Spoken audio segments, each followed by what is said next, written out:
Boa noite a todas e todos. Sejam todos muito bem-vindos ao primeiro encontro do ciclo de diálogos Migração e Refúgio, semana de enfrentamento à xenofobia e à intolerância. Essa semana foi organizada pela Caritas Brasileira Regional Paraná e o Instituto de Políticas Públicas Migratórias, do qual sou fundador e presidente. O intuito desse evento é promover o conhecimento, o diálogo e a reflexão acerca da xenofobia no Brasil. Isso porque, nos últimos anos, os deslocamentos migratórios com destino ao Brasil se intensificaram. Tivemos uma mudança normativa, a Lei de Imigração, instrumento extremamente importante, prevendo a não criminalização da migração e o repúdio e prevenção à xenofobia, ao racismo e quaisquer formas de discriminação. A xenofobia é caracterizada por atitudes, preconceitos e comportamentos que rejeitam, excluem e frequentemente difamam pessoas, com base na percepção de que o outro é um estranho à comunidade. Uma aversão ao indivíduo migrante e às suas características, gerando rejeição e violência. A xenofobia afeta migrantes e refugiados, sendo o enfoque interseccional imprescindível para sua compreensão. Classe, raça, gênero, religião, orientação sexual, identidade de gênero afetam a recepção e o acolhimento e hospitalidade de imigrantes no país. Nesse sentido, vemos que o Brasil tem verificado um significativo aumento de atos xenofóbicos e discriminatórios. A hostilidade se contrapõe ao discurso da hospitalidade, que, infelizmente, pouco é praticado por aqui. Além disso, pouquíssimos são os dados relacionados à xenofobia e à sua ocorrência, o que demonstra o silêncio existente quanto à prática desse crime. Diante desse cenário, é que a Caritas Brasileira Regional Paraná e o Instituto de Políticas Públicas Migratórias refletiram sobre a necessidade de tratarmos esta semana sobre esse tema que nos é tão caro e tão pouco falado. Hoje trataremos sobre xenofobia, aspectos teóricos e jurídicos, e ao longo dessa semana abordaremos a temática da xenofobia relacionada ao Holocausto, o papel da mídia e ataques cibernéticos, aspectos práticos do cotidiano a partir da voz dos migrantes e as ações e boas práticas que estão sendo construídas. Esperamos que vocês possam desfrutar desse momento e que juntos possamos construir um caminho de diálogo contra a xenofobia. Antes de iniciarmos, passo a palavra a Márcia Ponce, secretária executiva da Caritas Brasileira Regional Paraná. Obrigada, Márcia.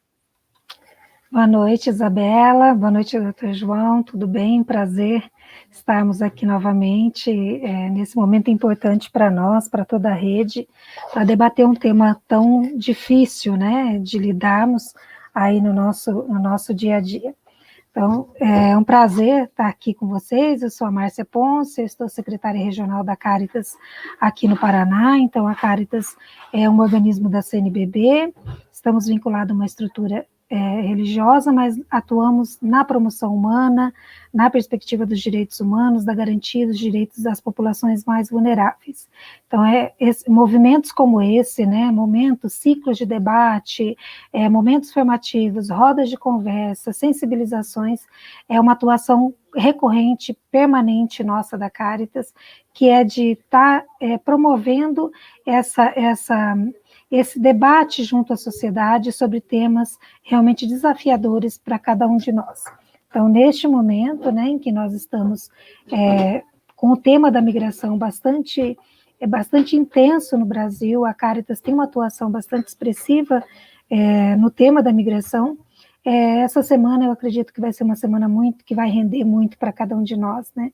Debater esses temas sobre violência, sobre xenofobia, no momento em que o Papa Francisco também nos convoca, né, a olharmos para o nosso além, então, rumo a um nós cada vez maior, dentro dessa semana, que é a Jornada Mundial, que nós tivemos recentemente, a Jornada Mundial dos Migrantes e Refugiados, também convocada pelo Papa Francisco.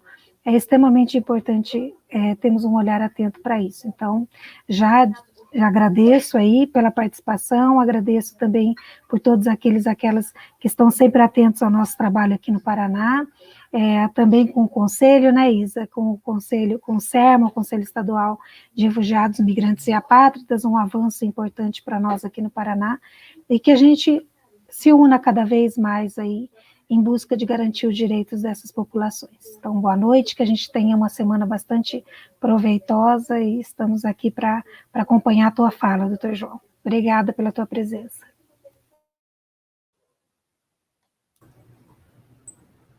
Bem, agora é minha vez de dar boa noite a todas, boa noite a todos que nos assistem. E, acima de tudo, agradecer a Márcia, agradecer a Isabela, a Caritas Paraná e ao IPPMI por esse convite que me honrou tanto e que me deixa muito feliz de ter a oportunidade de abrir esse ciclo de debates sobre xenofobia, um tema que muitas vezes é esquecido no nosso dia a dia, que não é devidamente considerado nas políticas públicas, nos debates acadêmicos, na nossa prática como pessoas que atendem a população migrante, e que deve ser colocado em pauta. E eventos como esse, ainda que de modo virtual, fazem com que nós pensemos nas nossas próprias limitações de enfrentar a questão da xenofobia, de transformar nossos espaços em espaços livres de preconceito e combater o preconceito e a discriminação contra pessoas migrantes de modo mais amplo, né, para além da mera garantia de direitos. Um ponto que me pareceu interessante, né, foi fazer essa abertura justamente com a questão dos aspectos teóricos e jurídicos sobre a xenofobia, mas pensando bem, e já faço esse convite a quem nos assiste hoje, eu vou tentar falar bem pouco sobre aspectos teóricos que envolvem a xenofobia, muito embora goste do tema, e tentar focar um pouco sobre alguns detalhes e algumas questões da minha experiência como pessoa que atende imigrantes, que trabalha no campo da promoção de direitos na Defensoria Pública da União, e trazer algumas provocações para que a gente pense quais são os limites desse conceito e como nós podemos torná-lo mais efetivo no combate à discriminação a partir das ferramentas jurídicas de que dispomos. Com relação a essa primeira parte, né, que eu disse que não iria detalhar tanto, foi interessante ouvir a fala de Isabela, que coloca de modo muito, muito claro o que seria a xenofobia.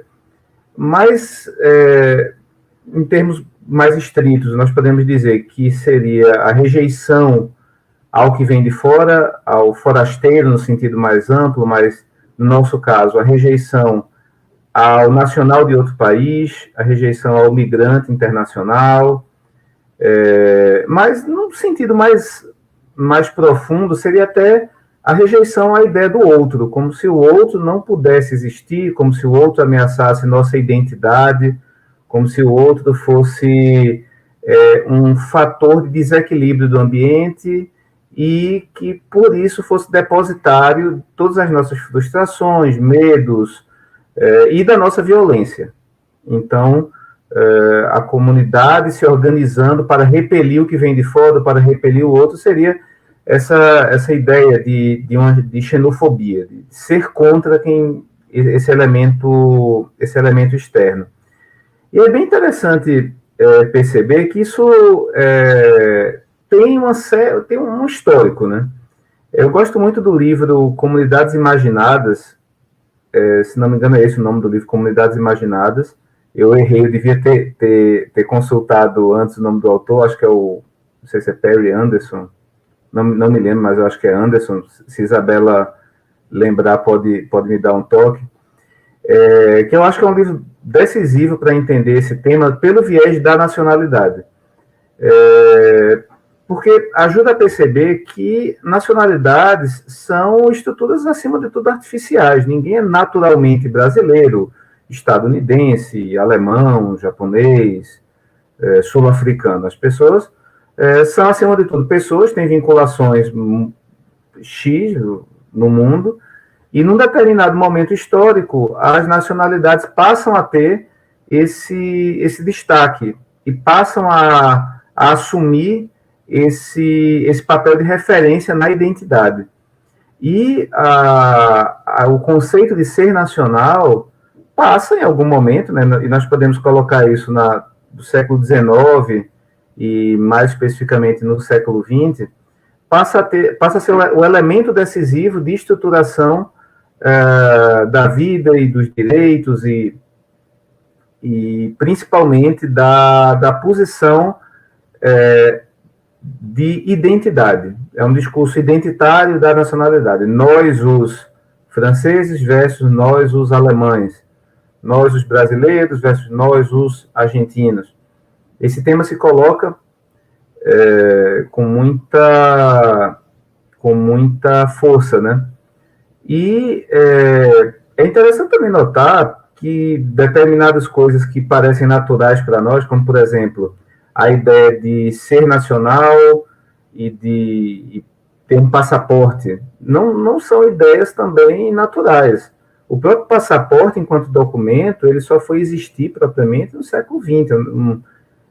A ideia de que é preciso de uma autorização, ter um passaporte para ser alguém perante outro país, para poder entrar, para submeter ao controle migratório, é relativamente recente.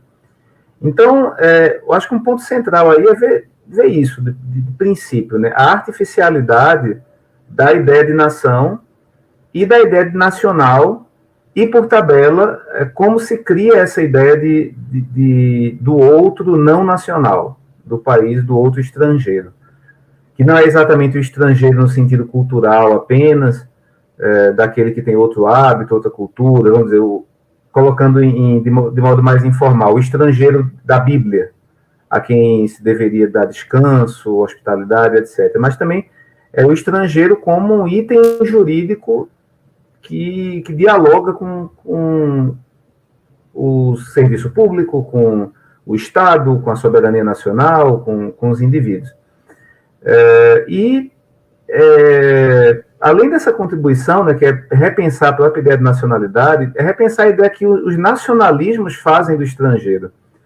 O que nós vimos ao longo de todo o século XX, no caso das duas grandes guerras mundiais e tantos outros processos negativos, foi a manipulação da ideia do nacionalismo, de valorização do que é nosso, da cultura, das tradições, e a partir daí do território, do poder, da força, em detrimento de qualquer outra forma de diálogo. A ideia de que isso aí chega até a beirar o que se chama de chauvinismo, né? O nacionalismo radical, até muitas vezes caricato, que coloca o outro numa posição de inferioridade. Esse é um tema. E isso em vários pontos. Basta pensar, e é uma coisa que eu sempre sugiro, que se vejam toda a produção cinematográfica que foi muito forte, por exemplo, na Segunda Guerra Mundial. E esses vídeos estão disponíveis em qualquer lugar, em qualquer plataforma hoje. Até no YouTube você vai encontrar.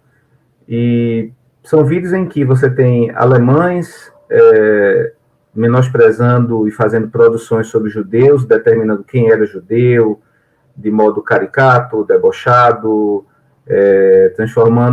tirando a humanidade da pessoa representada, e isso vai ser um tema muito forte, acredito que amanhã ou quarta-feira, né, quando se falar sobre o tema do Holocausto, com a participação do Museu do Holocausto de Curitiba.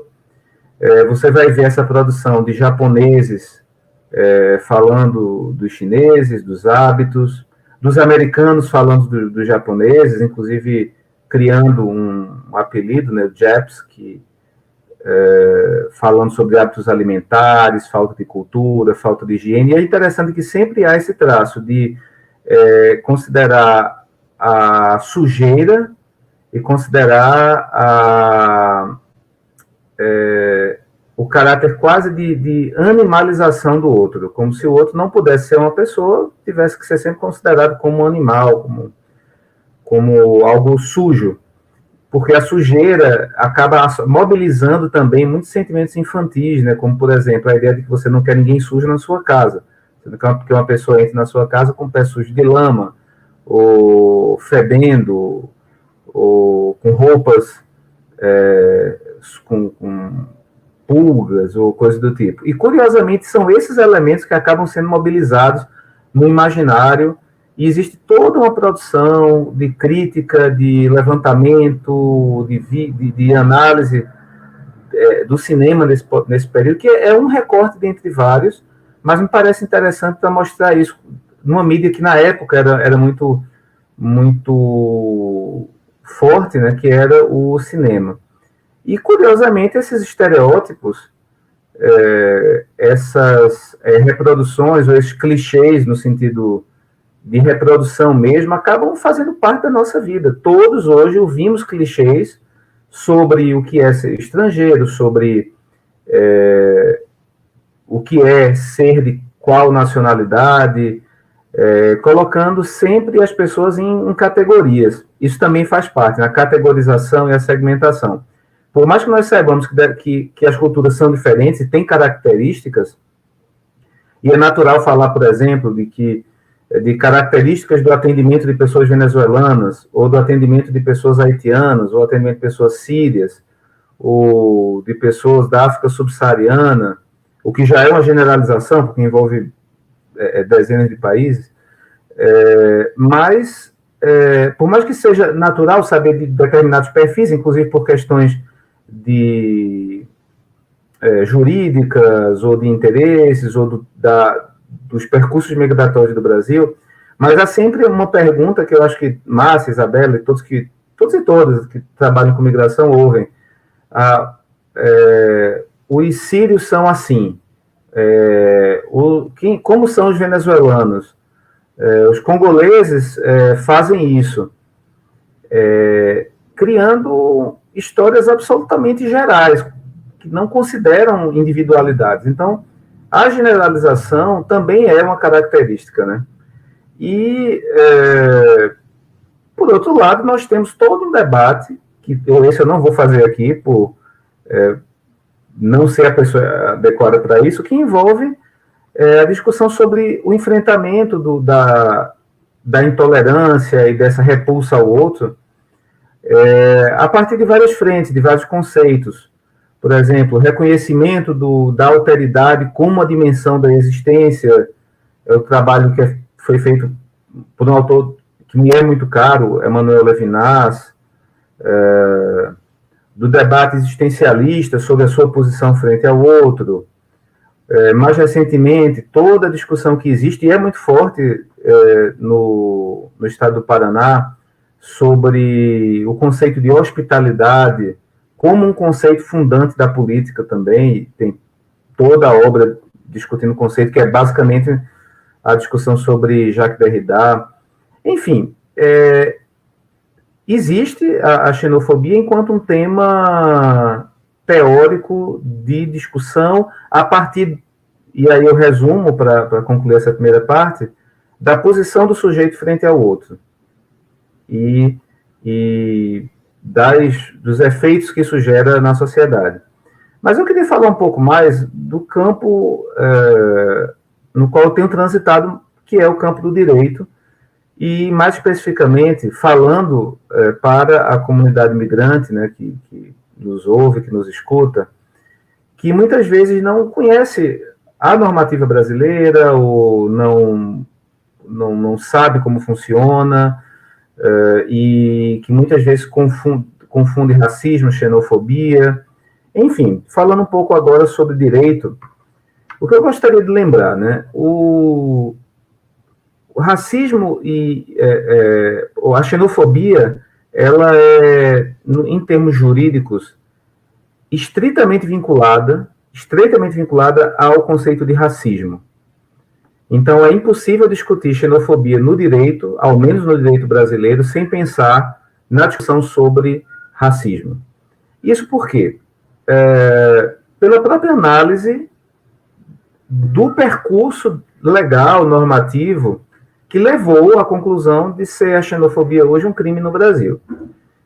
Vamos resgatar, por exemplo, a Lei Afonso Arinos, que é uma lei de 1951, que é um marco no Brasil. Vejam que uma lei, apesar de ser de 1951, tem menos de 100 anos. Né? Ela põe, de modo pioneiro, o racismo como algo ilícito, que já foi um avanço, mas ainda não como crime, e sim como contravenção penal, que seria uma forma atenuada de crime, um crime de menor menor relevância. Especialmente quanto a acesso a direitos e serviços. Deixar pessoas se hospedarem em hotéis, se alimentarem em restaurantes, acesso a empregos, etc. E o grande destaque, e isso no direito penal é muito importante, é o que nós chamamos de elementares do crime. Qual seria a elementar dessa contravenção da Lei Afonso Arinos? Constitui racismo, a discriminação a partir de raça ou cor. Então, é eminentemente associado à raça, principalmente raça branca, negra, amarela, no sentido mais tradicional, e cor da pele. E esse modelo foi também reproduzido na Lei 7.716, em sua primeira versão, de 1989, posterior à Constituição Federal, que é a Lei CAO. A lei que substitui a Lei Afonso Arinos foi editada após a Constituição que já havia dado um passo significativo no combate ao racismo, quando previu que o crime de racismo é imprescritível e inafiançável, que eu posso explicar um pouco melhor depois, e também previu raça e cor como critérios determinantes. Houve uma alteração da Lei 7.716, em 1990, um ano depois, que inclui um artigo que vem a ser muito importante no futuro, quando usa a ideia de não só o racismo negativo, de restringir acesso a algo, mas também menciona a ideia de prática de racismo, discriminação, melhor dizendo, prática de discriminação ou preconceito por meios de comunicação e publicações. Então, é um pequeno passo. Mas o grande passo que é dado, e no que nos interessa, vem com a Lei 9.459 de 1997, que traz um ponto muito relevante, que vem a ser a ampliação das tais elementares do crime de discriminação para além da raça e cor, mencionando também etnia, religião ou procedência nacional. E o que é interessante, quando menciona procedência nacional, nós podemos dizer, há um crime de xenofobia no Brasil. O Brasil pune criminalmente a prática da xenofobia. Isso vem a partir de 1997. Mas também é interessante perceber que essa vitória ela não seria possível sem o movimento negro. E aí é uma coisa que muitas vezes nós ficamos tão presos no nosso debate da causa migratória, com nossas associações de defesa de imigrantes, de pessoas migrantes, das diásporas, que esquecemos que a defesa contra a xenofobia depende em imensa medida da luta do movimento negro brasileiro. Tanto isso pode ser percebido na mensagem que fundamenta a apresentação do projeto de lei, que é do então deputado Paulo Paim, que é uma presença marcante para o movimento negro no Congresso e também, mais recentemente, para a defesa de pessoas migrantes, o que mostra essa associação, em que se tenta dar um passo além. E por mais que a xenofobia não seja mencionada como um grande tema, até porque isso é uma característica, né? Temos muito poucas pessoas migrantes no Brasil, mas eu sugiro que leiam essa fundamentação, porque deixa claro, e na época se tentava avançar para outros pontos, como, por exemplo, a previsão de injúria racial como racismo, que é uma coisa que ainda é bastante discutida. E essa lei de 97 altera a redação da Lei 7.716 quase que inteira, principalmente criando um artigo novo, que é o artigo 20, que estipula um crime que vem a ser o que nós poderíamos dizer o crime de racismo e xenofobia ao mesmo tempo. Que prevê que ser crime praticar, induzir ou incitar discriminação ou preconceito de raça, cor, etnia, religião ou procedência nacional, tendo como pena reclusão de 1 a 3 anos e multa. O que é interessante perceber, né? Induzir ou incitar, isso existe uma diferença muito sutil entre ambos, seria levar outras pessoas a praticarem o crime. Por exemplo, estimulando alguém a ser racista ou levando alguém a ser racista ou xenófobo, o que é muito associado a meios de comunicação, embora não seja a única forma. No entanto, o grande tema que aparece para o direito penal é o que é praticar. Vejam que essa é uma apresentação super leve, sem aprofundamento, não estou falando aqui para meus colegas e minhas colegas da área do direito, é um debate geral. O que é praticar discriminação ou preconceito?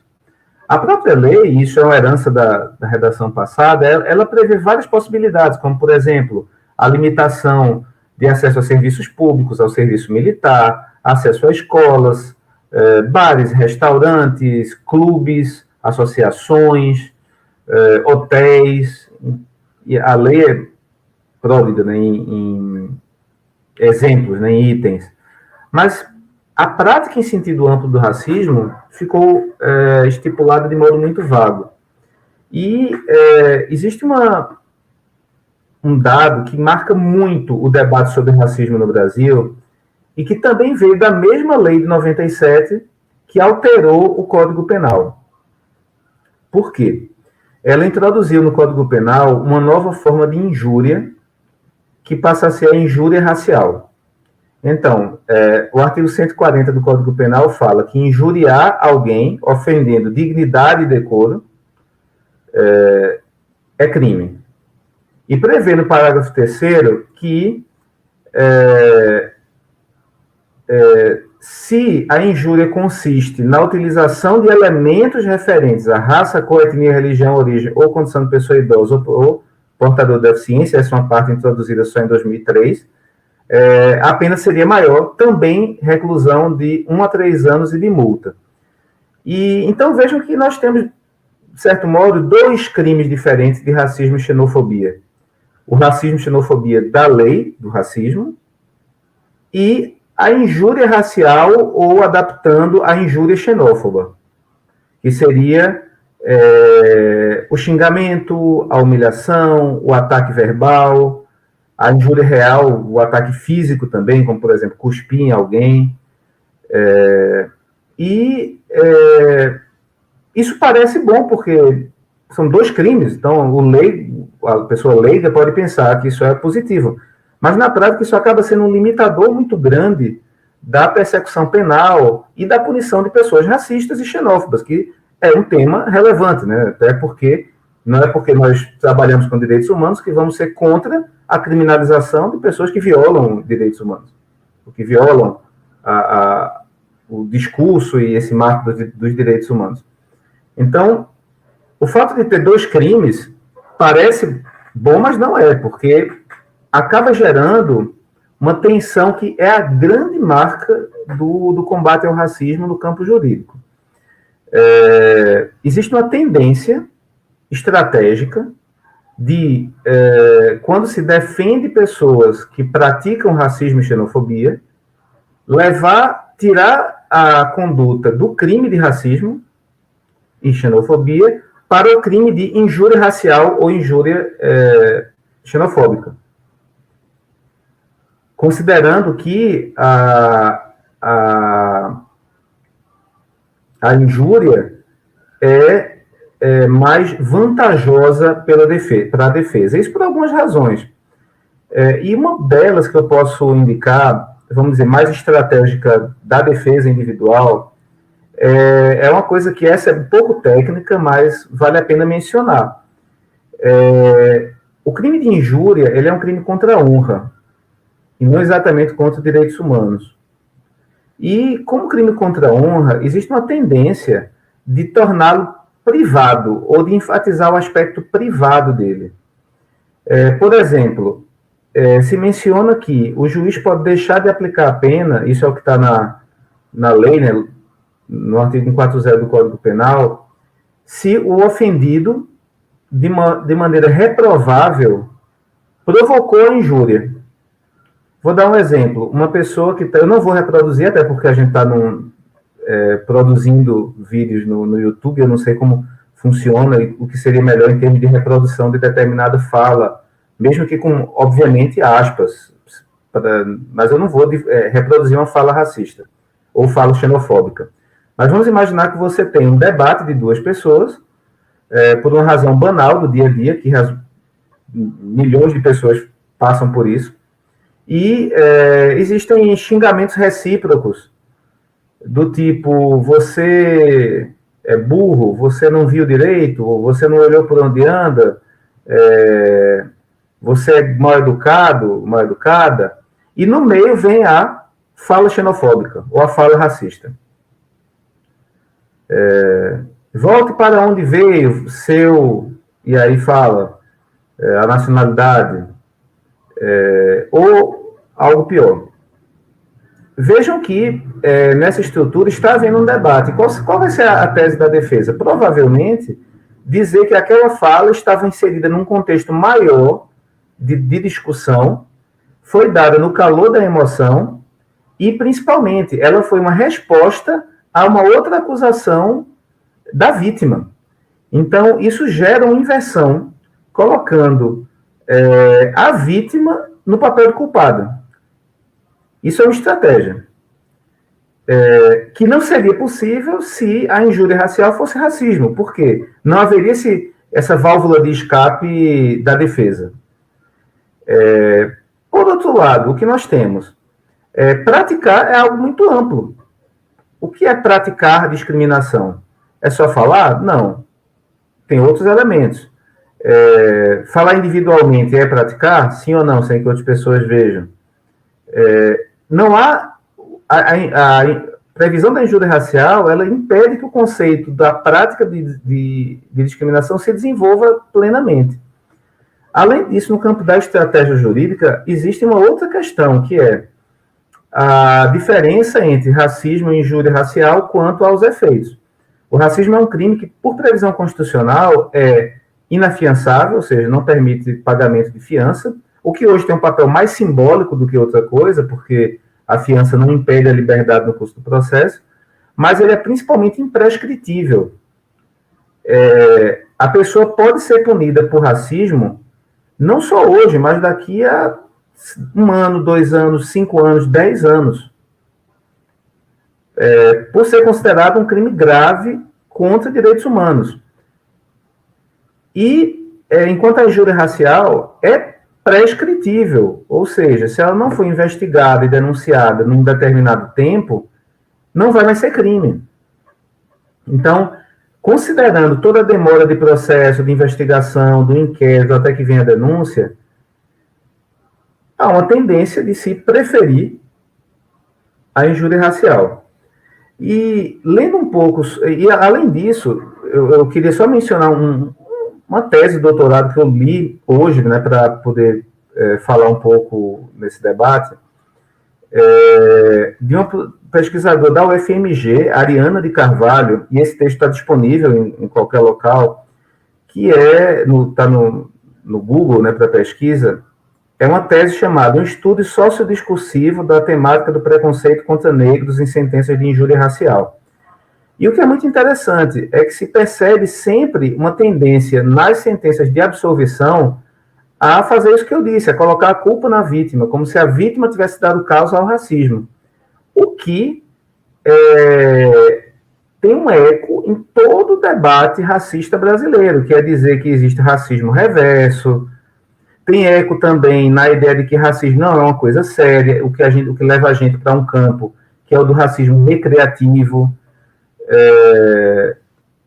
Tem eco no racismo estrutural brasileiro, que é muito arraigado no Poder Judiciário também, ou seja, o Poder Judiciário tem uma estrutura racista, tem um corte racial muito evidente, são poucos os juízes negros, as juízas negras no Brasil, o tema não é considerado como deveria, e, em termos gerais, esse debate racismo e injúria racial, e, por tabela, xenofobia e injúria xenofóbica, ele pode levar a um outro tema, que é o esvaziamento político da luta contra a xenofobia. Por quê? quando você pensa em xenofobia, o racismo e xenofobia são práticas estruturais. Obviamente, o racismo é uma prática muito mais estruturada que a xenofobia no Brasil, que tem uma presença histórica, da mesma forma, e que se auto-reforça. Quanto mais pratica xenofobia, mais xenofóbica a sociedade é. Quanto mais pratica racismo, mais racista a sociedade é. Enquanto a injúria sempre é colocada como um dado episódico, individual, de uma pessoa que se desequilibrou, de um momento de perda de consciência, como um defeito moral e não um defeito político ou estrutural, e que é reprovável por todo mundo, porque ninguém gosta de pessoas que injuriam, ou seja, que xingam os outros. A boa educação e bons modos são estimulados. Ninguém defende que as pessoas xinguem os outros. Bem que agora, nesse momento, parece que existe gente que defende xingamentos e coisas do tipo. Enquanto, por outro lado, existem sociedades e grupos abertamente racistas. Isso não só grupos nazistas, neonazistas ou fascistas, mas existem grupos sociais extremamente racistas. E a sociedade brasileira como um todo é profundamente racista. Então, a xenofobia fica aí. E aí eu já faço um recorte para poder fechar com alguns exemplos que podem ser interessantes para animar esse debate. O que eu percebo, e aí falando um pouco da minha experiência de trabalho com população migrante, né? Existe um traço da lei contra a discriminação no que tange a xenofobia, e aí falando especificamente da xenofobia, não tanto mais do racismo, que toca muito o nosso trabalho. Ser uma lei que enfatiza muito o tema do acesso a algo. E esse algo pode ser serviços públicos ou privados, bens públicos ou privados e direitos. Ou seja, eu fiz até uma listinha aqui. A possibilidade de acessar hospedagens, restaurantes, clubes, escolas, edifícios, condomínios privados, transportes, serviço público, comércio, empregos no mercado de trabalho e até mesmo casamentos, ser ou não impedido de casar com alguma pessoa por conta, no caso da xenofobia, da procedência nacional. Mas o que eu percebo também, e aí falando da xenofobia, uma última diferenciação quanto à discussão maior sobre o racismo, é que o racismo, principalmente contra a população negra brasileira, ele é extremamente arraigado e extremamente codificado nas nossas estruturas de comunicação. Com mecanismos de disfarce também extremamente sutis. Extremamente sutis. Então, você vê, por exemplo, em contratações de empresas, é muito difícil provar racismo. É muito difícil provar o racismo. Porque ele pode se organizar de formas e formas, como, por exemplo, o preconceito de dizer que não pode contratar pessoas porque moram em determinados bairros. Além de haver um corte social, existe também um corte racial, de preferir pessoas que morem perto. Às vezes, morar perto significa pertencer a uma determinada comunidade de brancos, que exclui pessoas negras. Questões no processo de seleção, questões do que Bourdieu falava, do capital cultural, ou seja, longe de mim dizer que é mais suave. Eu não estou dizendo isso, eu falo que é mais sutil, estruturado e funcional no pior sentido, ou seja, funciona para manter nossa sociedade racista. No caso da xenofobia, o que me parece, e isso considerando que nós temos menos de 1% da população brasileira migrante, que é um tema muito invisibilizado, que não aparece tanto nos debates, me parece que ainda é uma prática discriminatória em processo de codificação, de azeitamento, de funcionalização, e ela aparece muito em alguns detalhes, como, por exemplo, na ênfase que se dá ao tema da documentação da pessoa migrante versus indocumentação. Quando nós vemos cada vez mais situações em que se exigem documentos o tempo todo de pessoas migrantes, mais do que se exigiria de brasileiros, nós podemos dizer que há um traço xenofóbico, que talvez seja um crime de xenofobia. Outro, a ideia de que toda pessoa migrante no Brasil precisa de autorizações maiores para fazer algo. Por mais que a lei de imigração, em 2017, tenha revogado o Estatuto do Estrangeiro, que era de 80, e deixado claro que a pessoa migrante tem todos os direitos que uma pessoa brasileira tem, que não existe diferenciação, de que não há possibilidade de discriminação, e de que não há possibilidade de se tolerar nenhuma prática de xenofobia, o que nós vemos é a ideia de que pessoas migrantes têm que ficar no lugar delas, não podem reclamar, porque estão no Brasil de favor, porque foram recebidas e quem é recebido não pode reclamar, o que dá até um certo toque meio privado ou emocional à coisa, o que prejudica bastante. De que pessoas migrantes têm que ser vistas com desconfiança, porque elas não têm uma procedência conhecida. E a palavra procedência é interessante, porque lembra algo muito bom, às vezes, né? Procedência de vinho, mas no dia a dia também é usado como procedência duvidosa, porque é algo ilegal, prejudicial. E aí vem o ponto que me interessa para a gente fechar.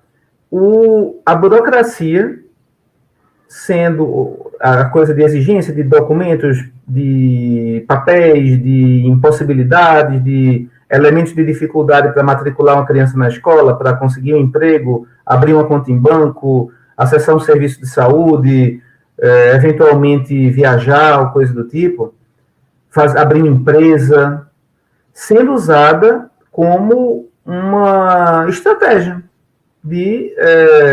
da xenofobia do dia a dia.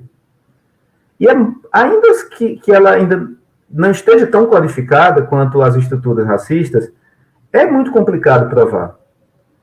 É muito complicado fazer prova disso. E eu dou alguns exemplos. Por exemplo, eu acho que ano passado havia um grupo de indígenas venezuelanos da etnia Huaral que tentou sacar auxílio emergencial por ter direito, e o auxílio havia sido concedido. Não, por ser um debate geral, não vou citar nomes e nem cidade onde isso aconteceu. Foi no Brasil.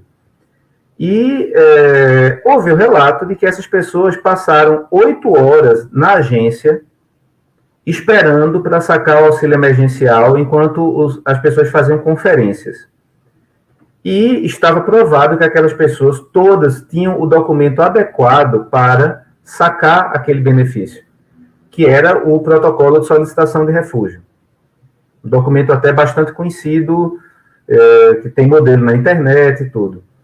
E durante esse processo de checagem, foram objeto de humilhação, foram colocados dizendo que estavam querendo dinheiro, não foi dado um tratamento adequado a crianças que estavam lá, houve questionamento se os documentos eram verdadeiros, houve ligação à Polícia Federal para perguntar que história é aquela de indígenas venezuelanos, que não existia, e por aí vai.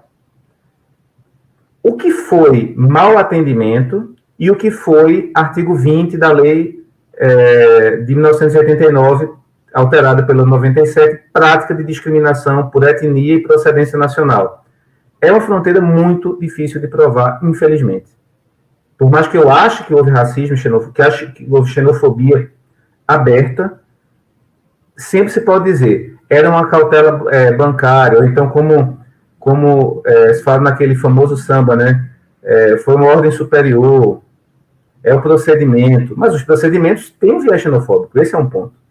Outro exemplo, empregadores que colocam dificuldades absurdas para contratar pessoas migrantes, e aí dizem, olha, eu não estou te contratando porque seu documento está irregular, está vencido. E aí a pessoa explica, mas está na pandemia, eu não posso renovar. Ah, não me interessa. Aí vai na Defensoria Pública ou em alguma entidade da sociedade civil, se entrega um ofício, a Defensoria faz muito isso, dizendo, olha, você pode ser contratado, seu documento está com prazo de validade prorrogado. Existe uma norma, existe um link na internet da Polícia Federal. A pessoa volta, diz, não, isso não vale. Tem que ser uma autorização individual, só para mim. Mas não tem como produzir essa autorização.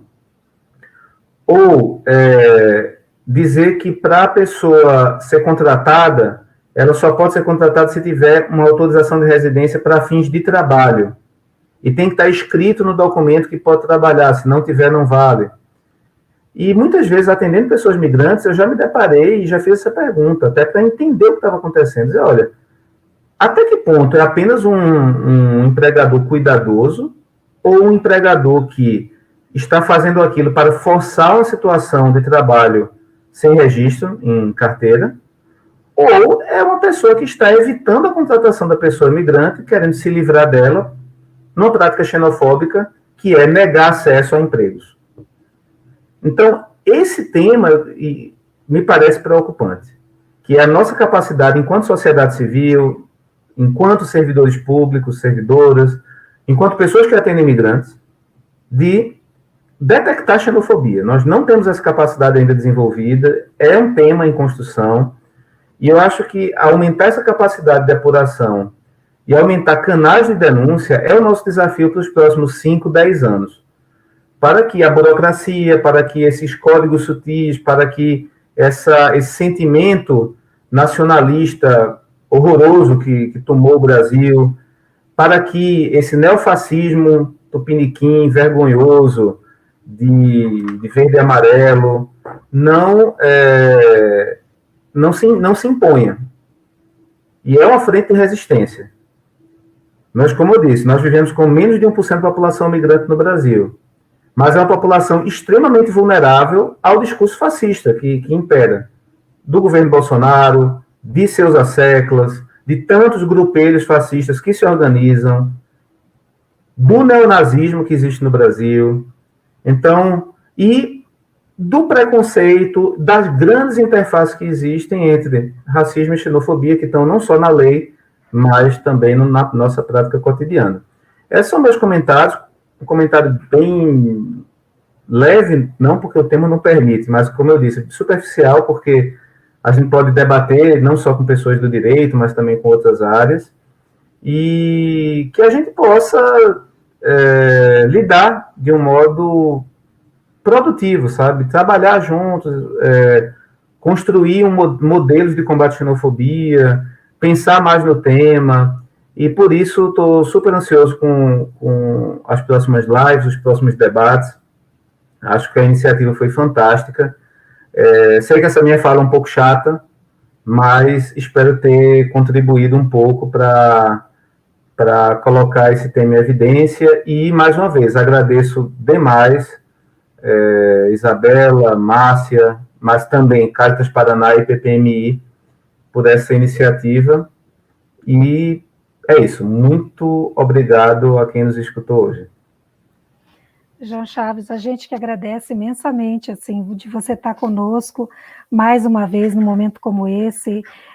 Para nós é sempre um grande prazer ouvir você, ouvir tua fala, ela é sempre muito provocadora, ela sempre nos provoca, nos desafia mesmo, assim, de verdade. A gente agradece muito aqui, falo a partir da Caritas Paraná, tenho certeza que a Isa também, pela IPPMI, assim, que a gente realmente gosta muito de quando você está conosco, porque é uma fala que nos leva a pensar na nossa prática mesmo, quanto a gente vem sendo desafiado no dia a dia. Eu queria só contribuir um pouquinho também nessa tua fala sobre essa questão da desumanização que você falou. Nós que estamos na ponta, assim, a gente percebe isso de uma forma muito intensa. Acho que nós, né, a Defensoria, que está aí o tempo todo também acolhendo as nossas demandas, as demandas que a gente também encaminha para a Defensoria, e a gente tem visto, assim, de uma forma muito, muito intensa, nesse momento horroroso que a gente está vivendo. Eu agradeço por essa tua fala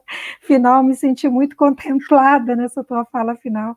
esse momento trágico que a gente está vivendo no Brasil, assim, horroroso, de intensos movimentos preconceituosos, racistas, xenofóbicos, tudo que puder, né, desqualificar a pessoa humana, a gente tem visto, e amparados, a gente sabe por quem e como, né, assim, tem nome isso tudo, né, esse amparo que as pessoas estão sentindo em poder ir publicamente, né, demonstrar isso. Então, assim, até se alguém já tiver perguntas, já podem ir colocando no chat, né, Isa, a gente ficaria horas debatendo isso.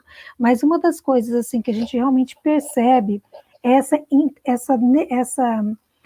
intensificação dessa fala que você trouxe, que é das pessoas colocar os migrantes todos numa mesma embalagem, né?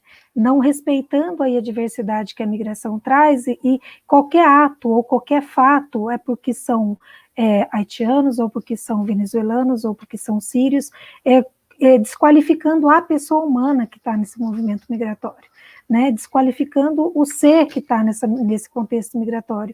E aí coloca todos numa mesma caixinha, no mesmo quadrado, para justificar algo que as pessoas hoje não têm capacidade de avaliar e de contribuir nessa integração. Então, eu sempre falo assim que essa migração, esse novo rosto da migração, é um desafio, porque a sociedade brasileira realmente não estava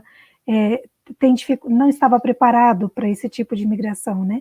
E as pessoas têm uma necessidade, ou assim, como é que a gente... as pessoas valorizam muito uma migração que ela sente que é superior a ela. Então, uma migração europeia, americana, é sempre muito bem-vinda, muito bem acolhida, mas quando você fala de uma migração que tem um rosto próprio, né, que vem também de conflitos, né, de situações de graves violação, então as pessoas, não generalizando, claro, mas as pessoas de um modo geral se tendem a colocar num patamar diferente, né, de quem realmente pode pisar e explorar o outro, porque é uma migração que considera inferior, né, a essa sociedade que a gente está vivendo nesse contexto. Então, é um desafio tremendo, né? E assim, e a gente também percebe, por essa condição que as pessoas estão sendo colocadas, uma fragilidade nos próprios migrantes em de se sentir realmente vítimas desse movimento xenofóbico, racista, né? Eles não conseguem, eles têm uma dificuldade porque isso está diretamente relacionado à sobrevivência deles. Então, é difícil a denúncia, né? É difícil dizer que estão reconhecendo esse papel também de vítimas. Eu acho que a gente precisa promover muitos debates como esse, né? Contribuir com que os migrantes também se enxerguem nesse local e possam também buscar garantir mesmo esse local de fala de cada um, né? Eu ainda acho que há uma grande fragilidade mesmo nessa rede, sabe, João Chaves? A gente precisa intensificar canais de denúncia, a gente precisa organizar e estruturar melhor, porque a gente ainda também encontra muitas dificuldades por essa não responsabilização por esses atos. Então, a gente ainda também encontra muitos desafios, né? Então, obrigada imensamente por essa tua fala. E, Isa, não sei se temos perguntas. Não recebemos perguntas pelo chat, mas eu gostaria só de fazer uma consideração. Justamente no sentido do que você fala, Márcia, né? Com relação à questão da denúncia, né? Algo que acontece muito não é só o silenciamento por parte do migrante, esse medo em se fazer a denúncia, mas também o ato, né, de fazer a denúncia, porque muitas vezes nós recebemos relatos de que as denúncias não são recebidas porque, você é migrante e você não tem esse direito aqui, né? Volta e meia a gente recebe essa informação, né, por parte dos migrantes, e isso faz com que eles acabem desistindo de procurar as esferas que podem lhe garantir direitos de fato, né? Então, acredito que ao mesmo tempo que o caminho seja fortalecer canais de denúncia, isso está muito relacionado também ao empoderamento dos migrantes, né? Conquista do seu lugar de fala, emancipação, mas também de trabalhar com todos os agentes que atuam lá na ponta, né, fazendo toda a capacitação, todo o trabalho voltado às políticas públicas para eles também, porque, de certa forma, é ali que é o começo de tudo que acaba sendo travado, né? Então, não dando continuidade. Então, acredito que seja um ponto extremamente importante quando a gente fala sobre a xenofobia e por que esses casos acabam não chegando no poder judiciário, né?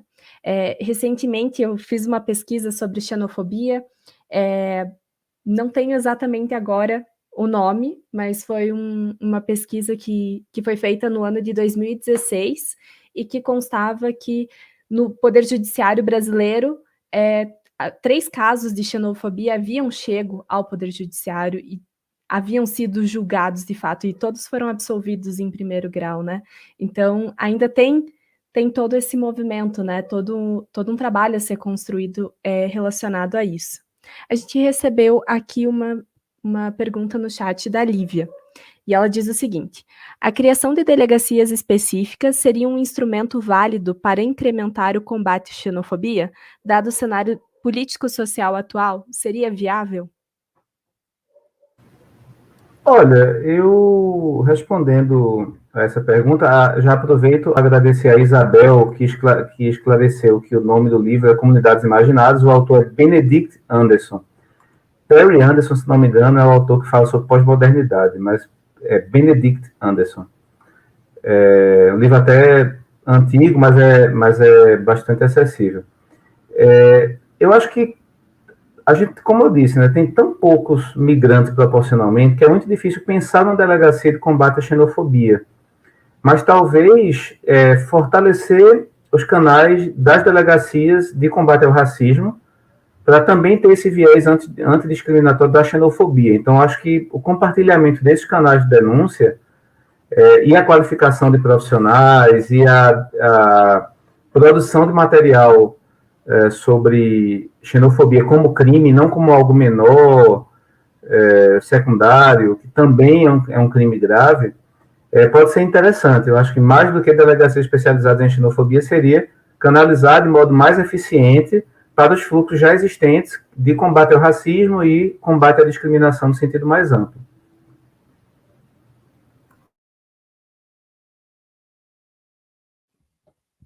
Exato. Bom, não temos mais perguntas aqui no chat. Márcia, teria mais alguma?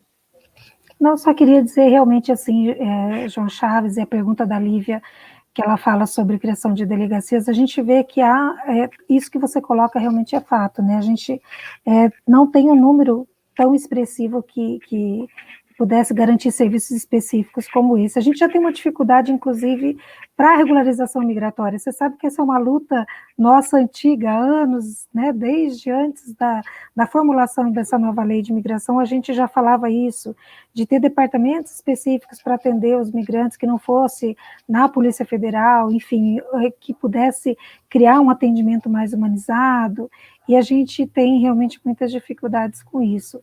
Mas a gente realmente precisa fortalecer os canais de denúncia. A gente é recorrente, né, essa fala de que as pessoas não encontram, não veem os seus casos sendo efetivados, né? Então a coisa sempre para no meio do caminho, porque a gente não consegue trilhar aí um caminho efetivo para essas denúncias. Então acho que a gente realmente precisa debater ainda muito sobre isso, né?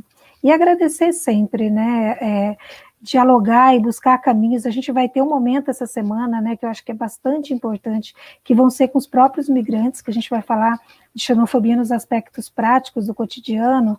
Eu acho que esse momento vai ser muito importante para dar um lugar de fala para os migrantes nessa semana que a gente vai estar debatendo tantos temas extremamente importantes, assim como a questão dos ataques cibernéticos, né? Recentemente, nós da Caritas, junto também com o MPPMI, a gente passou por um momento tenso. A Caritas brasileira recentemente passou por isso novamente, né, numa outra atividade com esses ataques.